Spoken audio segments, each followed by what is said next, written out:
Hey, hey, hey! Scott, Helen, Erica, Lisa, Leo, Jill, everybody's pouring in the room. I'm so sorry, you guys. Fred and I were over here just jabbering away. We're talking Brivity and database and retargeting, and all of a sudden I look up and it's 10:01. Fred said, how you doing, bud? I'm good, bud. How are you? I'm fantastic. Super excited to have you here today. So, ladies and gentlemen, do me a favor. Why don't you let's get everybody kind of engaged here for a second before we jump in, and Fred's gonna share some of the strategies that his team down in Orange County is using to find listings. And Fred, I mean, there's listings just hanging around in trees and falling at our feet every day, right? Oh yeah, that's what, at least that's what's in my dreams, right? But in reality, no. Maybe back in 2008, 9, and 10, when we had high inventory because of the bust, that was the case. But now we're in the polar opposite market. Yeah, these things are really hard to come by. Like, we're grinding trying to find listings. We got a bunch of buyers out there, right? Mm-hmm. And you guys all know, in most of your markets, like, you have a listing, we price it right, it's multiple offers, lots of buyers in the door. Yep. Which means, Fred, if you're working with buyers, this is a really taxing, challenging market. And so it's why on your team and you personally, you guys are really focused on how do we find listing inventory. And so that's what we're going to talk about today. I want everybody, Bob Wallsmith, this guy, he's always with us. He knows where the chat is. But the rest of you guys, do me a favor, find the chat and just tell Fred, where did your last listing come from? I'm curious. Love to know. Where did your last listing come from? Let's just kind of see. You know, there's going to be, look, I know we're going to see some referrals or some past clients, right? There it is, bunch of referrals, SOI. I saw a poker tournament, bro. Are you serious? Love it. That's where my last one came from. Really? My poker nights. I swear, I got a new poker night on Fridays, and I knew this guy for 4 to 6 months, 4 to 6 weeks. He's like, "Oh, I'm listing a property in the Hollywood Hills." I'm like, "Well, I can do it. We're Southern California." And awesome. I took a $1.2 million listing from poker, baby. Poker. If anybody wants to know what to do, just put a poker game together this weekend. Homelight. What do we got here? My brother, Zillow. And this is, you know, lot heavy on past clients and referral. A lot of our business comes from those things, right? Neighbors, you guys farming. are funny. Look at this. Hooking. Jeez Louise. All right. That's dope. Cool. SOI. Look at that. That's awesome. We're going to talk about all these sources today. At least some of them. All right. So, listen, I'm going to mostly get out of your way here, Fred. I'm going to turn it over to you.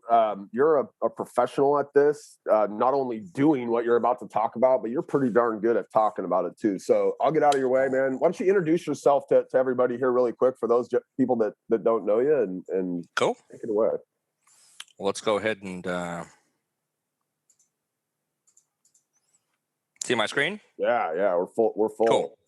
So what we'll do, guys, is let's just get started. So I'm going to go into, I think, about 30 to 35 minutes of content. I like to go through the entire content first as a trainer and then open it up for unlimited Q&A until we're done by the end of the hour, okay? So today's topic is getting consistent listings in today's low inventory market. Anyone can, read the bottom, anyone can take a listing, yet taking consistent listings takes skills and systems. So my name is Fred Said. So I've been 37, been doing this since I was 20 years old. I'm a third generation realtor.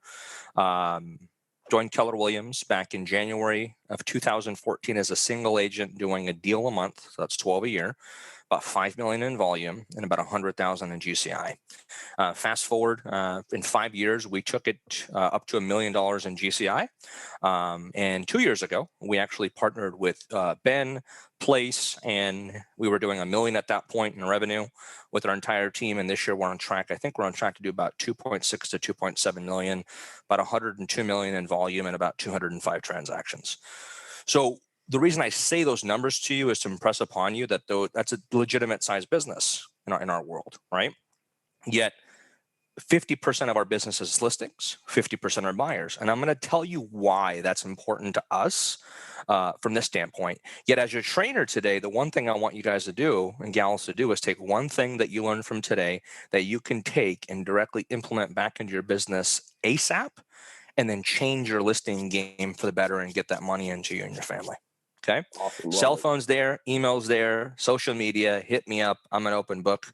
Really quick, Fred, because Suzanne asked, what is Place? So Suzanne, Place is kind of the business entity that Ben Kinney and Chris Suarez created when they folded the Ben Kinney team and the Experience Real Estate team, which was Chris Suarez's team. Chris and Ben have partnered up. and their business is today called Place. And so Fred's team down in Southern California partners with Ben and Chris under this Place umbrella. So all of their branding is moving towards Place, and Place is kind of our expansion network, right? So we've got 65 teams around the country that operate under the Place umbrella, including all of Ben Kinney's teams and then the Chris Suarez experience teams. So what I would do if you have questions about that, because I don't want that to, that's a great question, by the way. We can talk about that offline if you'd like. That's actually my cell phone number. So you can text me if you have questions about Place and what we do and what we offer. And we can go from there. Yeah. All right, let's dive in here. Let's dive in. So here's what I want you guys to know. This is going to be a fire hose of information, right? I'm going to go rapidly fast because that's just how I like to train. I've been training internationally for Keller Williams for about 5 years now, and I just love doing this because it's a passion of mine. I like making differences in agents' lives because I know that I can, because when they implement, they make an actual change. When they don't implement, they're just basically wasting their time going to trainings, in my opinion, right? Now, the main ideas of what I want to talk about today, making sure that you guys understand the mindset needed in today's market, why having a listing taking goal is so critical, what are the top lead pillars working for us, at least today, why is lead follow-up so critical in your business, especially around listings, and how does technology assist in taking listings for us? So having the right mindset in today's market, number one, you want to understand that today's market isn't permanent. Like Bob said earlier, listings is where it's at. Getting a listing is not that easy. Getting a decent commission for listing is not that easy. And then working with buyers is also not that easy. It's like getting a buyer's offer accepted in our world is like climbing Mount Everest sometimes. We're just like, oh my gosh, I got a buyer's offer accepted. And we literally jump up and down on the team. So, and that could be draining on both ends of the spectrum. I mean, last weekend I listed 2 properties and I got 78 total offers on both of them. I mean, the amount of work that it took to go through the offers, and I'm actually a good agent, with all due respect. I actually pick up the phone when those agents call. I actually answer their questions. I text them back. I send every single person a counteroffer, all 78. I negotiate. So I took the time to be a professional, which is how I like to do that, because I also know when I do that, I get top dollar for my sellers. That's a side note.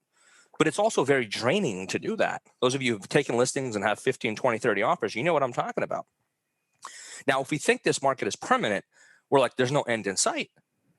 Yet you and I both know, if you've been in the market a long time and you're a veteran, real estate is always cyclical. How this is going to turn and when it's going to shift, we have no idea.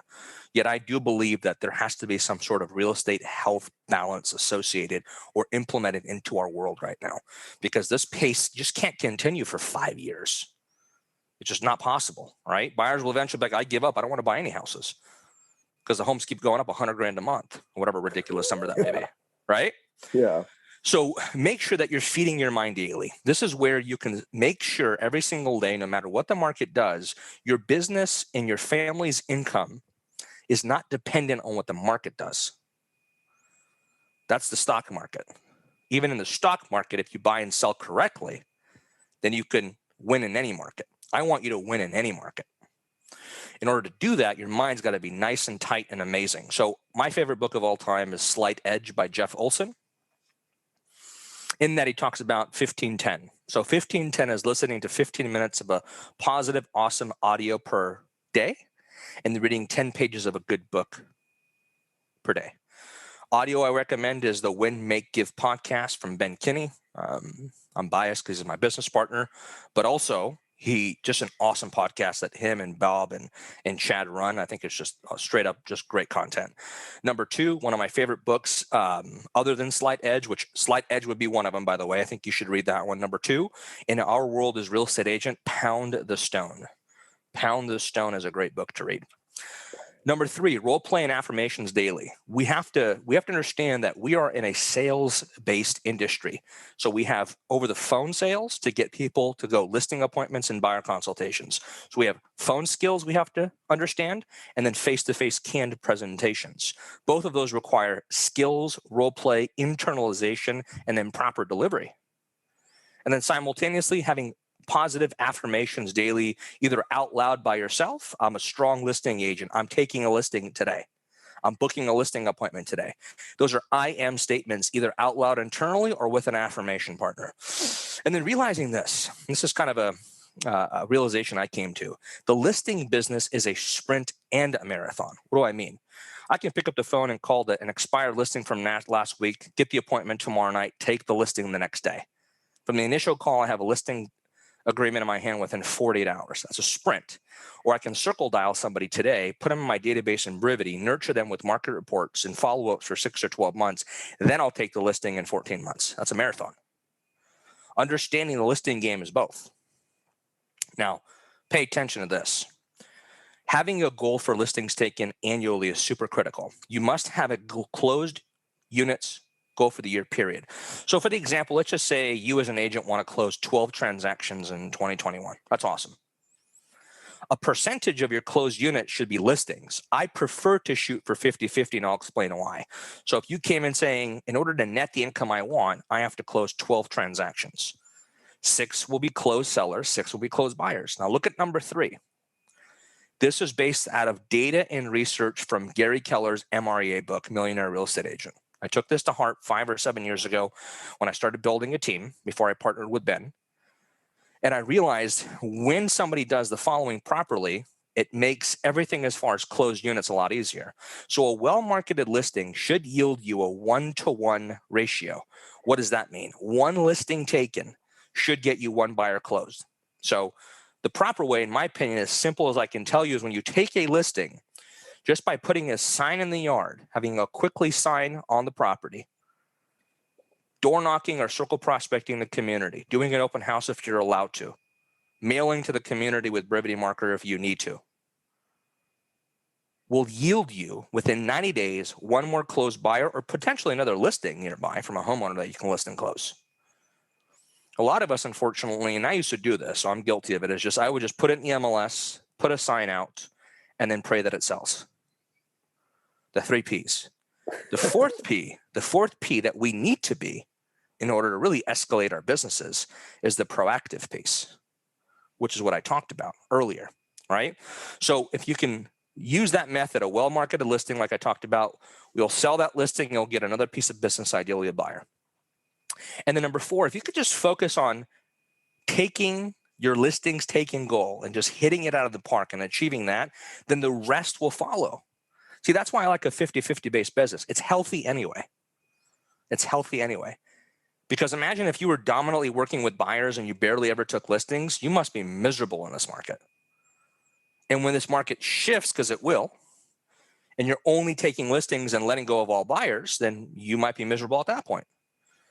But being a 50-50 based person, it allows you to be successful in any market. And then making sure that you track your goals weekly to see if you're on or off track. Let me go into what that means. So this data was taken, and I did this as of February 15th when I created this training, by the way. So it's a little bit old, but it still makes my point clear, okay? So our actual goals for Fred Said Group listings goal and year-to-date results. So our listings taking goal as of January 1st when we entered the year was 166 listings taken through me and my agents. 2021, this was as of February 15th, and I'm going to do my first quarter update next week, so I'll update these numbers for the next training I do. Yet, as of 45 days into the year, right, we had taken 20 listings at that point. Now, goal versus actual, this is what I'm talking about. Are you on or off track? So as of February 15th, 45 days into the new year when I did this data, we had taken 20 listings out of 166 as far as pace goes. So we were 96% on goal. How did I realize that?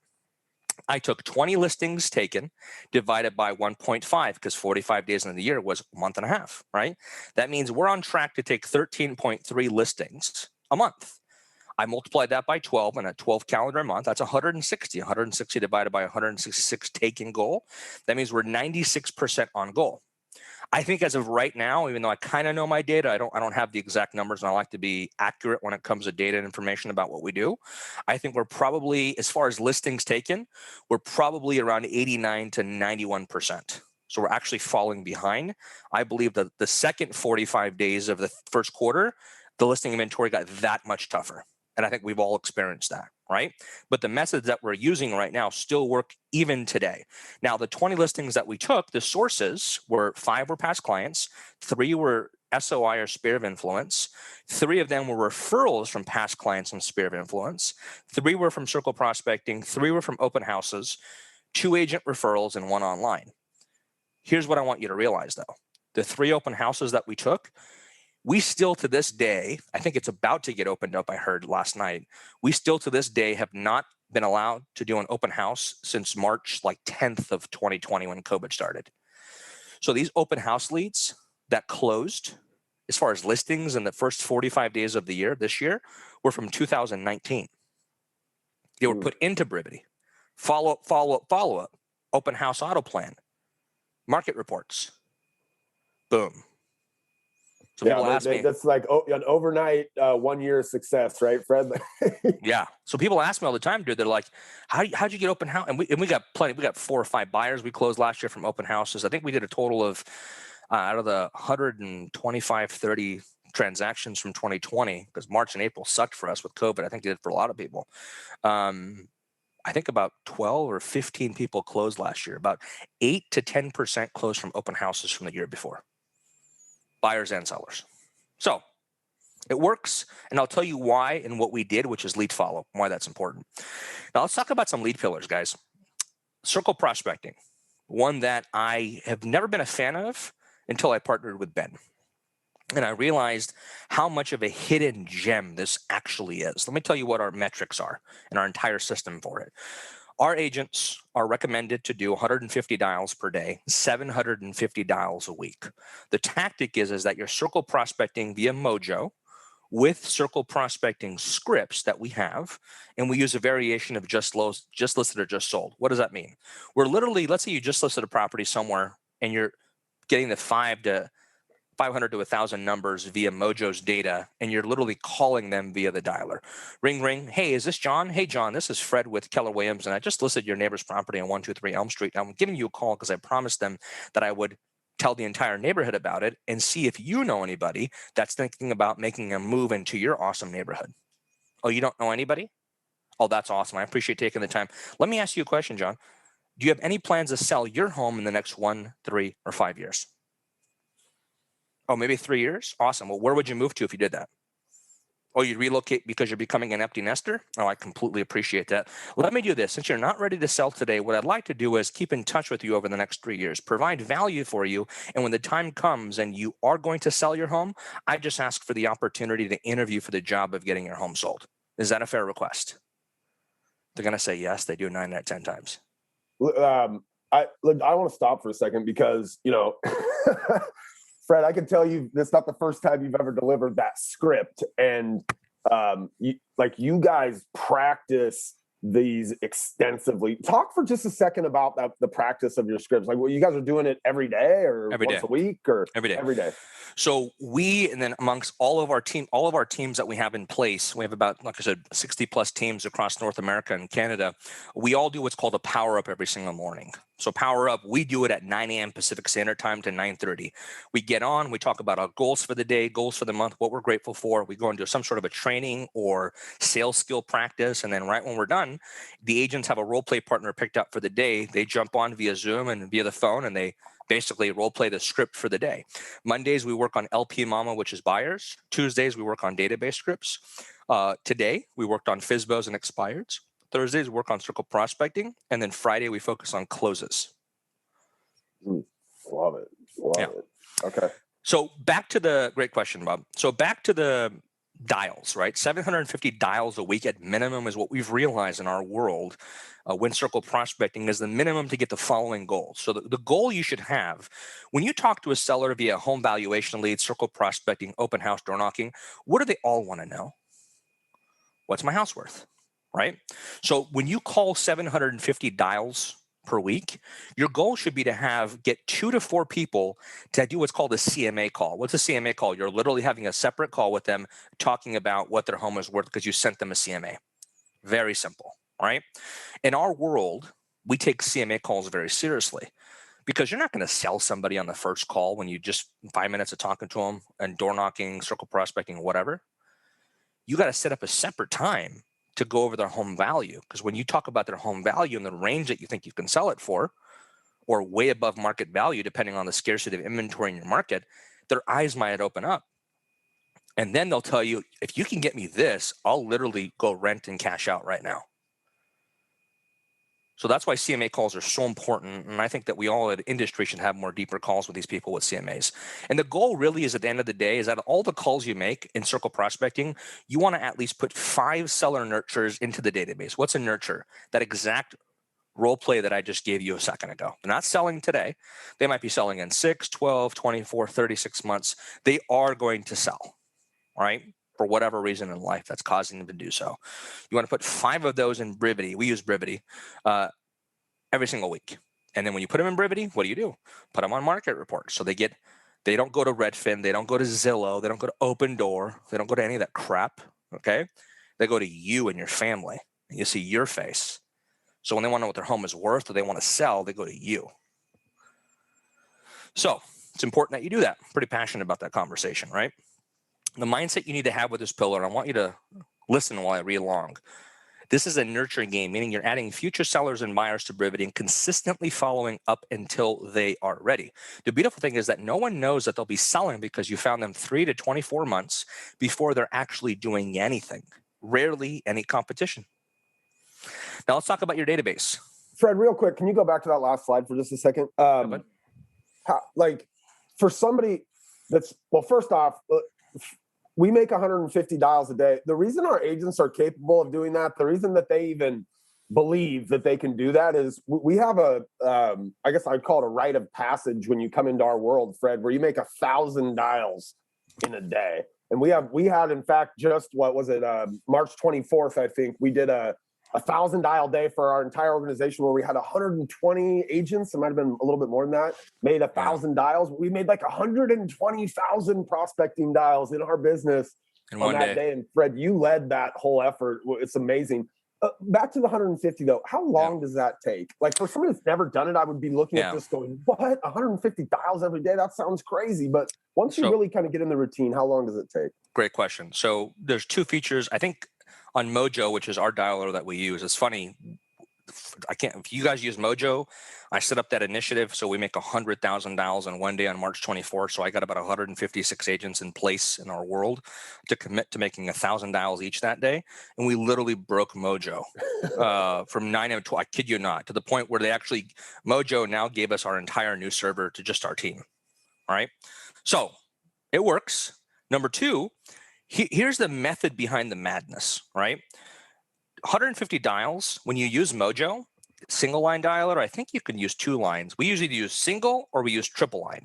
That means it's dialing 3 people at once. And the first person to pick up, you talk to them. You can knock out 150 dials on a triple line dial, honestly, in about an average of 90-minute circle prospecting. Yeah. It's not like 5 hours, right? Some of my agents choose to literally do 1,000 dial day and knock out all 750 or 800 in one day and not circle dial the rest of the week. And I'm okay with that. I don't micromanage how they do their activities, right? So, Michelle, the contacts come from Mojo. So it's called mojosells.com if you went there. Yeah. It's one of the only things that Ben's teams and Fred's team uses that's kind of outside of the Brivity, suite of products. So the data comes from there. You can go in on Mojo and you can basically drop a pin on a map and say, I want to call the people around this address right here.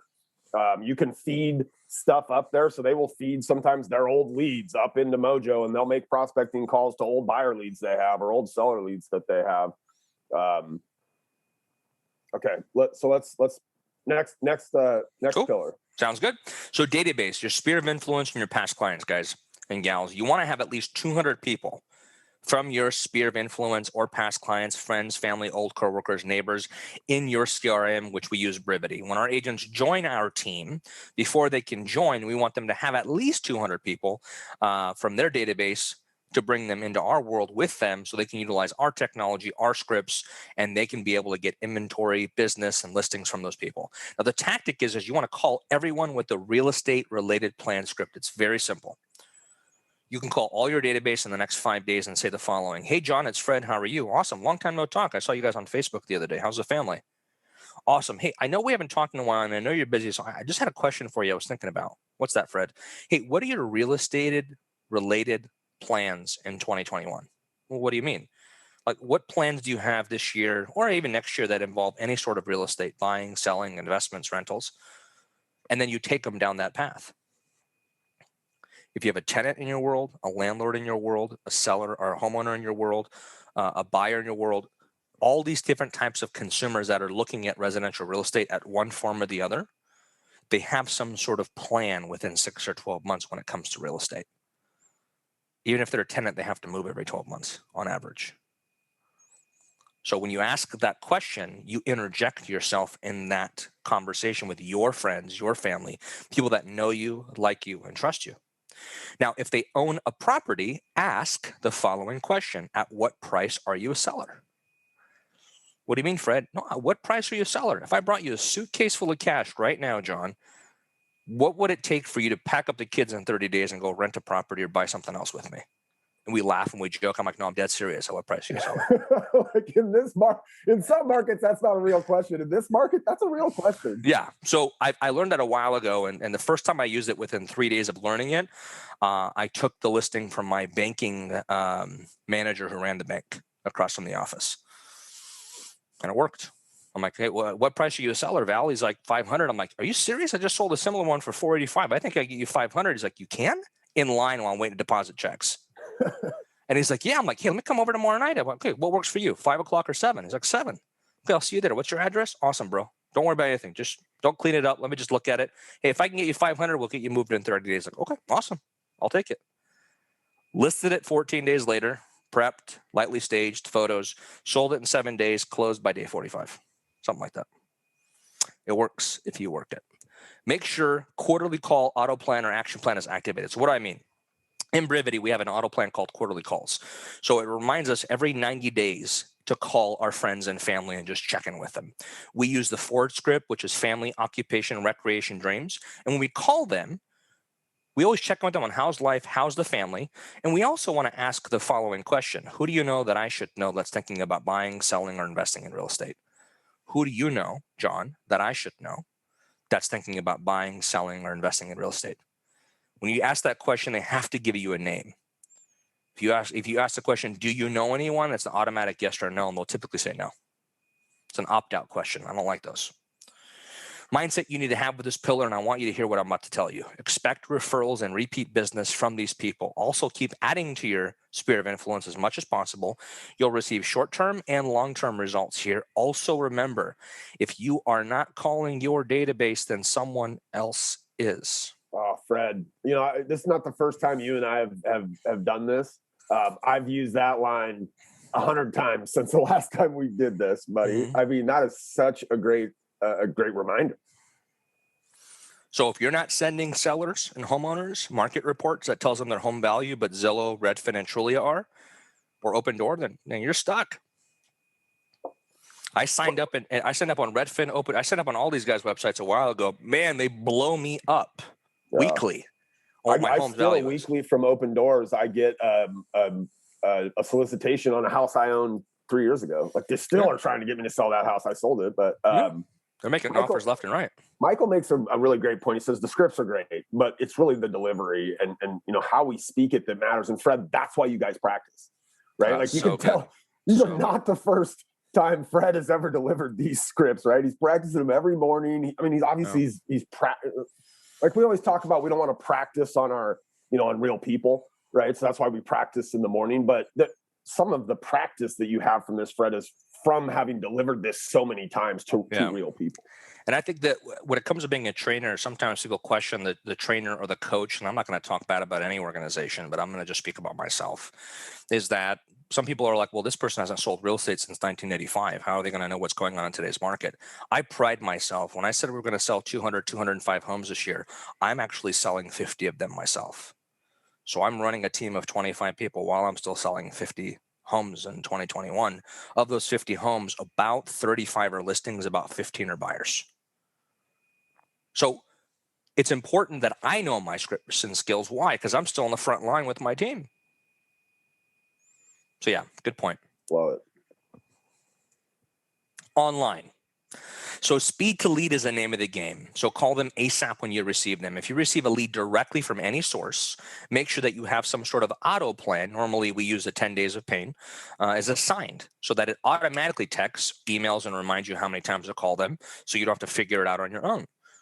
Buyer leads. You want to ask, this is huge. A lot of us miss this, and because I own a property management company and I used to generate a ton of rental leads a month, I would always ask the tenant, right? Do you currently own a home or do you rent? And 95% of the time they said I rent because they're going rental to rental. Randomly, they're like, why own a home? I'm like, well, you're renting? What are you doing? Well, I'm thinking about selling that one and renting. Boom. That's my angle in. So back in 2008 to 2013, when I was doing about 70 rental transactions a year, I was getting 6 listings a year from tenant leads because I asked that question.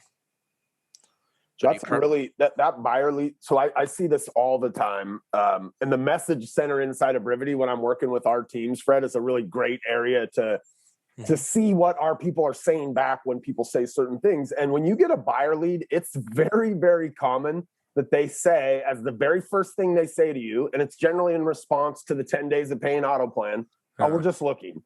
Right? Because we come right out of the gates. We're like, hey, thanks for checking out our website. Normally people who do that are thinking about buying, thinking about selling, or maybe thinking about purchasing a rental property. Does one of these describe you? And they'll often respond and say, oh, we're just browsing. We're just looking. And, we have the buyer for our green sheet, right? That's got all the LP Mama questions that we want to ask a buyer. And one of those questions is like, what's your current living situation, right? Do you own or rent? And I can't tell you how often I see agents miss that ask. And that's a great ask, like right when they say, I'm just looking. Yeah. Like, hey, that's fantastic. We're so glad that you found our website to do it. Hey, let me ask you a question because I'm curious. Do you guys currently own or rent? Right? Because look, if they say they rent, all of a sudden they've got a lease coming up in 6 months, Fred, like maybe that's the goal, right? Like that's the line we're looking to cross right there is 6 months from now. But maybe they own, and now that buyer lead is a potential number 4, a seller lead, right? Oh yeah. It's just important that we ask that question. Very important. Number 4, when it comes to online leads, if it's a seller lead, so it's a home valuation lead, it's somebody who called on one of your signs or texted on quickly, but they're a neighbor and they wanted information about your listing. Either way, you always close for a CMA call. Well, hey, Fred, I was just calling about your listing in Magnolia and Costa Mesa because actually it just lived nearby and I was just curious what you were selling it for. Awesome. Well, here's the specs on it. Awesome. And have you thought about selling your home? I know we just moved in. We'll probably be here for another 5 or 10 years. Awesome. Well, what I'd like to do is just take 2 minutes if you have time later today at 4 o'clock or tomorrow at 5. And I just want to send you a copy of your current home's value so that you have it handy. What time works better? 4 o'clock today or tomorrow at 5? And I do the CMA call that I told you guys about earlier. Because that can, they might not sell for 10 years, but they would appreciate the fact that I took time to tell them exactly what their home is worth. Then I'll capture all the rest of their information, including their email. Then I'll put them in Brivity, and then I'll market report them for the next 10 consecutive years. And I guarantee you they're going to know who Fred said is after 5 or 7 years of getting my emails every 2 weeks. And like you said in the beginning, I love that line that when you were setting that nurture person up, that you'd like to deliver value to them for however long they're going to keep living in their home. And you'd just like the opportunity to interview to be their agent. I think that's really powerful. And combined with that market report now going every 2 weeks, like you said, for the next 10 years, like a lot of people are going to at least give you the chance to interview to be their agent. 100%. And last but not least, when it comes to mindset with this pillar, ladies and gentlemen, this is an appointment-based mindset, meaning you want to generate as many appointments and consultations from these people as soon as possible. If they're 12 plus months away from buying or selling in any way, shape, or form, they should be considered a buyer or a seller nurture, and that you will call a minimum of every 90 days and then drip with your systems on your CRM that we use at Brivity. Now, here is my favorite slide in any training I've ever done in the past 6 years, 7 years. And I've done a lot of these bad boys, right? Fortunes and the follow-up. But why? When I learned this, when did I join Keller Williams? And 7 years ago as a single agent. And I was wondering why. I mean, I learned from Ben back in the day when he had IMSD, Internet Marketing Specialist designation, I think it was called, back in 2009. What was that, Bob? Yeah, back in the day, right? 10, yeah. Yeah, and I was just geeking out on his whack ass trainings back in the day, right? But it was valuable because he knew what he was talking about. I'm like, what is this fool talking about? Honestly, I was like, I just met this guy, IMSD. And I'm like, let me just give him a chance. I really want to grow. I'm hungry. And then I took his trainings and I'm like, son of a gun, the Craigslist marketing work, the whole HTML work, my SEO work. So I was generating organically about 100 buyer leads a month and about 200 tenant leads a month in Orange County. Just from what Ben taught me on IMSD. No fool, no more, right? I basically got on my knees and said, bro, you're the man, dude. Coach me, teach me. And then eventually a decade later, I partnered with. So the crazy thing is that I was generating a ton of leads, trying to build a team and thought that was my solution. And I'm like, why am I only doing 8, 10 transactions a year when I have 300 freaking leads? Then I joined Keller Williams 7 years ago, and somebody showed this to me or sent this to me. And it blew my mind. It was one of those times in my life where you have a complete paradigm shift and your life just evolves thereafter when that happens positively, right? So I'm going to read this to you, and I want you to just pay attention. 48% of salespeople never follow up with a lead. 25% of salespeople make a second contact and stop. 12% of salespeople only make 3 contacts and stop. Only 10% of salespeople make more than 3 contacts. Let me flip the script now. 2% of sales are made on the first contact. 3% of sales are made on the second contact. 5% of sales are made on the third contact. 10% of sales are made on the fourth contact. And ladies and gentlemen, 80% of sales are made on the 5th to 12th contact. You're like, I got to call 5 or 12 times to get these guys to book an appointment? You're tripping. I'm not going to do that. Well, I wasn't doing that with 300 leads a month. And what did it get me? 6 to 10 transactions? Are you kidding me? That's ridiculous conversion. I implemented this and it was game over. And I just realized lead generation is important, but I literally don't miss my lead follow-up. And that's where the CRM came into play to remind me how to effectively do it, make my job easier, and the rest is history. I mean, that's this is like across all lead sources too, right? So you think about like open house lead, somebody that came in and you met them, you were face to face with them, and then they left, and you still end up having to make 3, 4, 5, 6 contact attempts to get that person back in. It's even harder with internet leads, right? The internet lead, they are capable of ignoring you for 10 phone calls, Fred. You see this all the time, right? They're ready when they're ready. Yeah. And when we get the lead, we think, well, they're ready. We want them to be ready. And they're not. They're not ready for 6 months or 9 months or 15 months, Fred. Right? Yeah. You're 100% right. Now, here's where I want us to all pay attention. This is just my personal opinion, so don't basically, thrash me on social media for saying what I'm about to say. I do believe our industry is in for a big change. I do believe that our commissions are going to get reduced. I do believe that at some point in the future, could be in 50 years, could be in 10, I have no idea, that how we do things could change. So I think worst case, and that could be a negative for me. Yet if I had to jump ship and Ben and Bob call me and say, dude, we're going to massively shift and we're going to go sell these widgets this way. They say, are you on board? I'm like, hell yeah, let's do it. I automatically know what are the sales skills I need, what's the value in that widget, right? And then I'm going to go practice those scripts. I'm going to practice my face-to-face or Zoom presentation that I'm probably going to have at that point. And then this lead follow-up is going to carry forward with me over there. And I'm going to kill it wherever I go in sales. Yeah.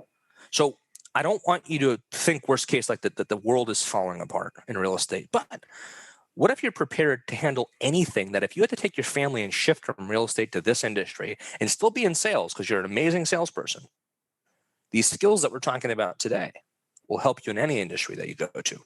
Just keep that in the back of your head. So the right tech will help you take listings. Auto plans. You have to have the right CRM. We use Brivity that will help you convert leads up front that you received. So online, inbound leads, seller leads, doesn't matter. We have an auto plan assigned. So it hits the system in the database.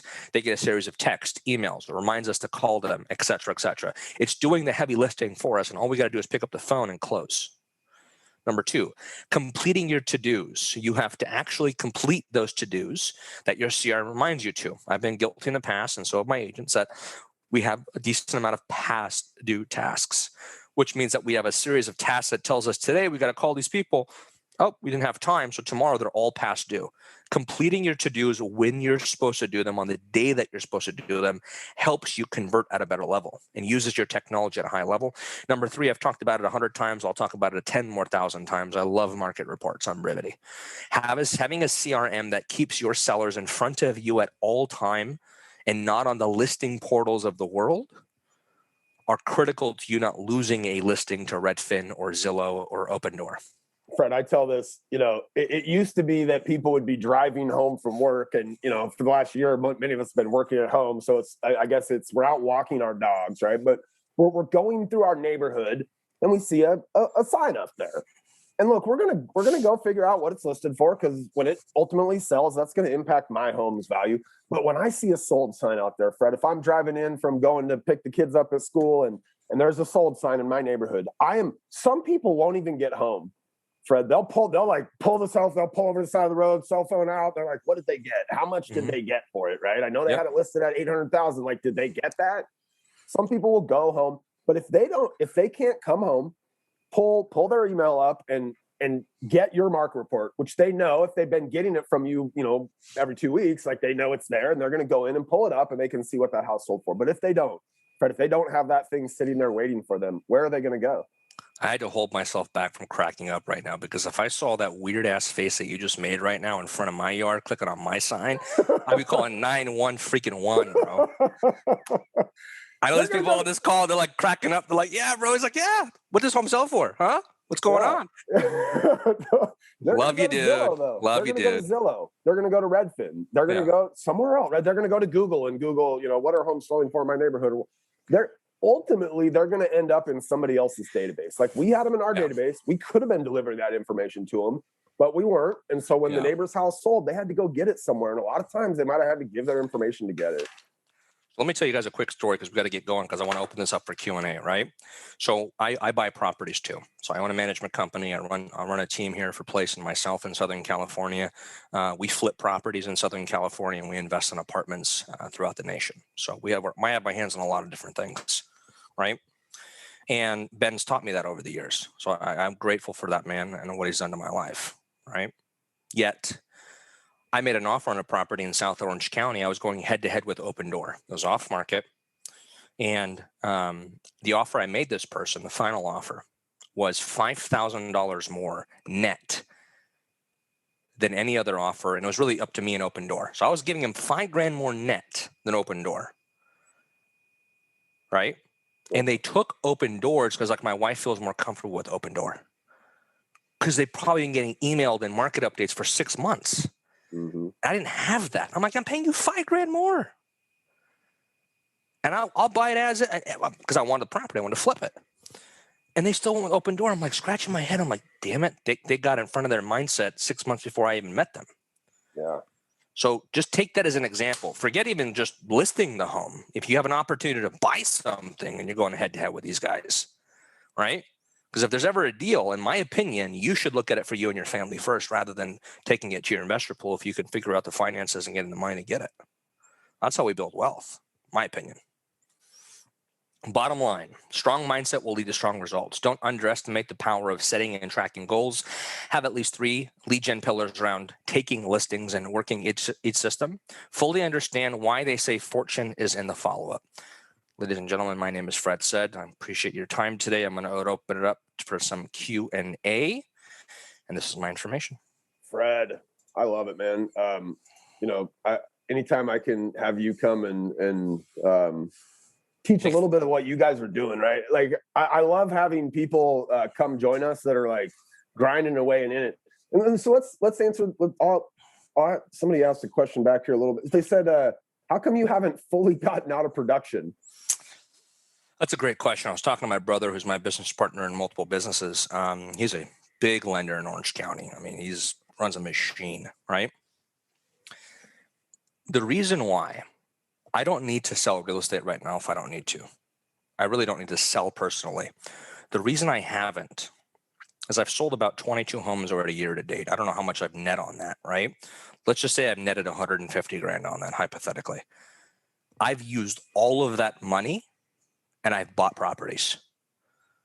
Got 200 contract over here in Southern California. I'm probably going to buy another one that I just heard about last night. I'm going to go see, and don't ask me why. We have 4 properties under contract in Louisiana. Don't ask me why. One of our business partners lives out there, so he just literally brought us some deals, and I'm like, okay, we're buying all of them. We bought all of them. So you stay in the business doing your own transactions to use that income to fund the purchase of assets, yes, so that you can flip the triangle. Yes. And if you guys don't know what flip the triangle is, you should go listen to the Win, Make, Give podcast, where Ben talks about flipping the triangle and basically turning your income into assets so that your assets can produce income. So that's my angle, why I'm doing it now. It might not last for another 2 or 3 years, but for the rest of the year, that's why I'm doing it. I want to make just enough where I can buy a bunch of properties and rock and roll. Because my brother and I have some really big goals in our investment. I think this, Susan says, if you are a solo agent, who can I practice with that could help me kind of raise my game? Susan, I'll tell you a story about Ben, and Ben shared this story a number of times, but when he started in real estate, at his office, he basically announced to his office that he was going to do scripts practice every morning in his office, like in the training room in his office, which he didn't own then, right? He owns that office now. But he just announced to the office, he asked the office to send out a note, right, or an email or whatever. Hey, Ben was going to be doing a scripts practice every morning at 8:30 in the conference room. And he said for the first week, it was just him in there. He was just in there. And so he would just say his scripts out loud to nobody in the room. And he's like, and then the next week, like two other agents showed up. And then it was the 3 of them doing script practice. And, over the weeks and the months, he built up a group of about 20 agents where on any given morning, there were, 10 or 12 of them in there. So that's what he did. Suzanne, we have a number of teams. If you wanted to reach out to me, we have teams that still to this day do their scripts practice on Zoom right now, because in some of our states, we're not allowed to congregate with our bigger teams. So Suzanne, if you reached out to me, bob@benkinney.com, I will introduce you to one of those teams. At Jalene's team up in Bellingham, that you guys could come in and do scripts and dialogues practice with them. You could do it for a week and get a feel for it. Ultimately, Suzanne, you'd like to find somebody kind of in your area, right, that you could maybe meet up with or even do a Zoom with, but you can definitely jump in with one of our teams. And bob@benkinney.com, if anybody wants to reach out, we could hook you up with somebody that you guys could plug into for a little while. All right. So another question was what he mentioned a bunch of times, but Brivity is what Fred uses for their CRM. Jacob, what's the golden text? Fred, have you ever heard of this? The golden text or the golden letter? No. Jacob, we're not using that, but if you want to elaborate, yeah, we'd love to. We're up for any new ideas. Let's see, what else do we got in here? There was a bunch of questions that were kind of firing above. Let me see if I can go back here, Fred. So Mojo, we're getting the contacts from inside of there.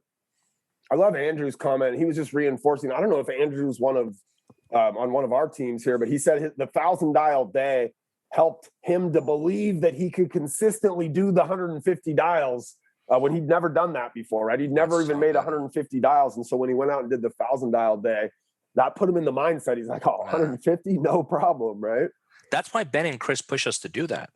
Ben has always said to me and to us that we want them to do 1,000 dials right when they join our team. Why, Ben, do you want us to have them do that? Is so that when they can conquer the 1,000 dials in one day and get through that grueling task of 6 to 9 hours of calling, making 150 a day seems like a walk in the park thereafter. So it's that paradigm shift I keep talking about. It's a jolt of, hey, do this, get it out of the way, and then every day thereafter, 150 seems like nothing. I love Ashley's question. This is a really good one.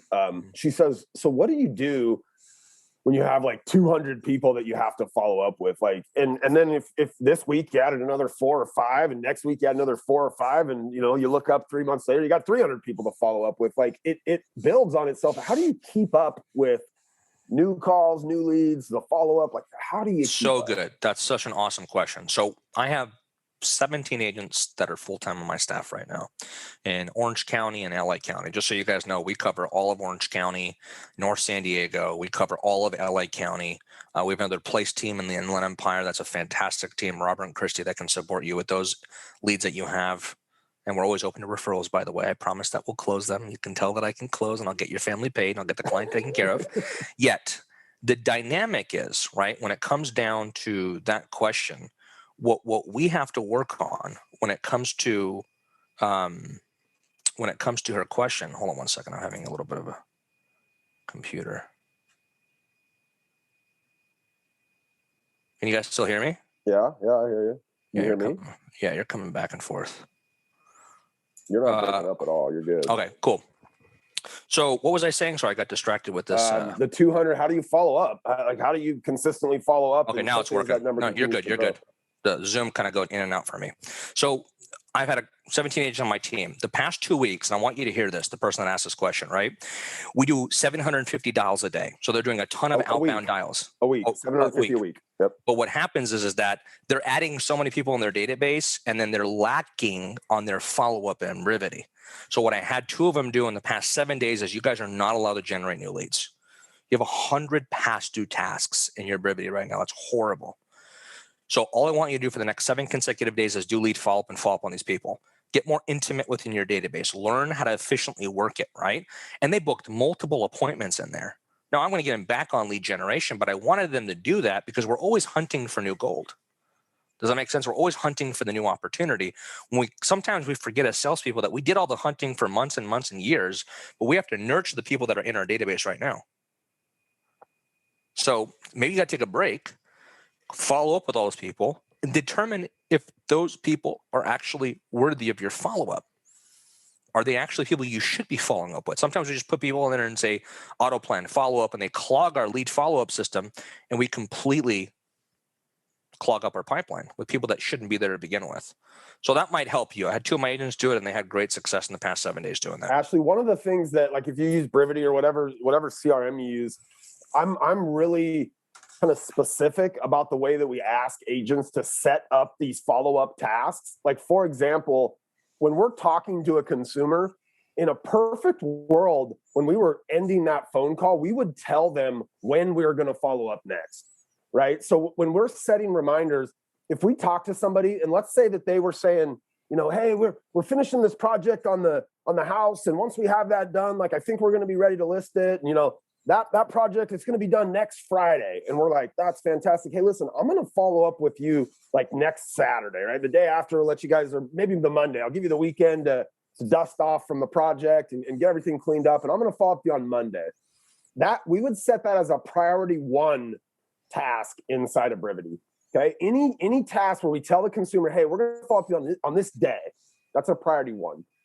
A lot of times though, when you end up following up with somebody, you know, you say, hey, listen, like your Sphere, Fred said, hey, we're going to call them once a quarter. So I'd say, hey, listen, it was great talking to you today. You know, I'm just going to follow up with you guys in a couple months. You know, I'll reach out in June, right? And you would go, and that would be a priority 2 reminder. I didn't tell them I'm going to call you June 15th. I just said, I'll call you in June, right? So that becomes a priority 2 reminder.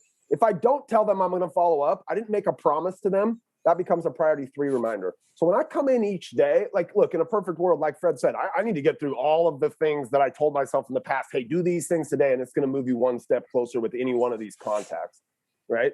But the really important things I have to do today are those priority 1s. So if I had 25 things to get done today and I knew I only had 15 or 20 minutes, Fred, I got to be able to get those 1s, right? Like, did I make a promise in the past to somebody for today? I got to do that, right? Then the 2s, right? Those are like, hey, I made a promise for a couple weeks from now, and it's a couple weeks. It would be okay if I called them tomorrow. That would still deliver on the promise, but I can't let a 2 go overdue for a week, right? So that's actually, why. Go ahead, Fred. No, that's why lead follow-up is so important. That's why I said earlier in the conversation that if I had to choose between lead generation for the day and lead follow-up, 1,000% I would pick lead follow-up over lead generation. That's just me. If I had to pick one because my time is limited, I would have to follow up with my pipeline and who are my hot leads and who I got to follow up with today. Got to get those people because I put a lot of work to get them there. I don't want to miss an opportunity because I forgot to follow up. But Ashley, I think here, let's just boil this down a little bit further. The real answer here is time blocking. Because what happens, Fred, and you know this, having, you know, you got 17 agents, when you get busy, you stop doing the prospecting time in the morning. It's one of the first things to go, right? You're like, I got this time from 9 to noon where I'm supposed to be in there following up on my leads and potentially generating new ones and calling those new folks. That's the first time that we let go. We go, I'm busy, right? And from 9 to noon today, I'm going to work on that transaction or do those offers. And we get it, right? We get it. But the agents that are able to really dedicate that time, no matter how busy they get, they're the ones that they don't have peaks and valleys in their business, right, Fred? They don't go from having 3 closings to having 0 for the next 2 months, right? It's that consistency of time blocking the day. It's not easy, right? It's not easy. It takes a really focused mindset, I think. Ben and Chris call that analogy of selling 3 and then not selling and then selling. They call that rich agent, poor agent. Yeah. This allows you, ladies and gentlemen, to not be in that situation. Taking consistent listings is important. Not 1 a day, but take 1 a month. Start somewhere, right? So it's consistent. And then you build based off that. Then when you can build a consistent listings taken business, that's called a predictable sales business. Mm-hmm. That's where the power comes in. I mean, that's essentially what you guys are doing. You've created a system or a model where your agents are just committed to the activities, committed to doing them consistently. Yep. And we know that, look, what does Ben say and we'll maybe finish with this since it's getting close to the top of the hour. We have what we call our real estate success principles, right? We say the right things, which is why we practice scripts and dialogues. We say them to the right people, right? Yep. Fred, you guys are finding and targeting and prospecting the right people. And then we say them enough times. Sometimes we got to try to say that thing to the person 5 to 12 times before they're ever willing to hear it from us. Yeah, seriously. So it's say the right things, say it to the right people, and say it enough times. And I think what you laid out for us today is kind of a plan of how somebody might do that. Michael, listen, that rich agent, poor agent box is... You can change that, bro. You can change that. That's right. But it is where 95% of this industry lives, in that feast or famine roller coaster of real estate. Shoot, I was there 4 years ago. Yeah.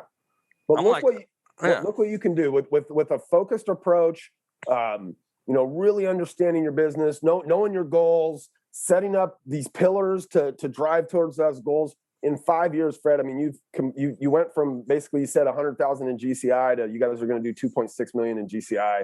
That's what we're on track for this year. In about 6.5 years. Yeah. Yeah. So, what do we say? What does Gary Keller say? We overestimate what we can do in a year, and we massively underestimate what we can do in 5 years. Yeah.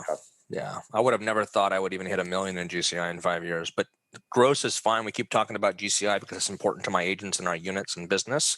You don't ever forget that you're in business to make a profit. So that's a separate conversation, but Ben will preach on that forever, but you want to make sure you have a certain profitability goal as well.